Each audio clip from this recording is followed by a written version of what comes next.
জাপানে আবারও শক্তিশালী ভূমিকম্প 7.1 মাত্রার কম্পনে কেঁপে উঠেছে জাপানের দক্ষিণাঞ্চল। আর এরপরই জারি করা হয়েছে সুনামি সতর্কতা। উপকূল জুড়ে ছড়িয়ে পড়েছে আতঙ্ক। মঙ্গলবার 28 জুলাই জাপানের দক্ষিণাঞ্চলে 7.1 মাত্রার শক্তিশালী ভূমিকম্প আঘাত হানে।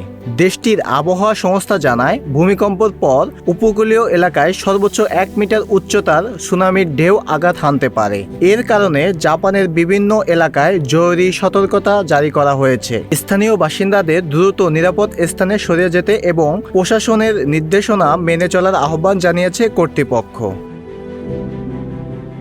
উদ্ধারকারী সংস্থা ও জরুরি সেবাদানকারী দলগুলোকে সর্বোচ্চ সতর্ক অবস্থায় রাখা হয়েছে। একই সঙ্গে শক্তিশালী আফটারশকের আশঙ্কায় সবাইকে সতর্ক থাকার পরামর্শ দেওয়া হয়েছে।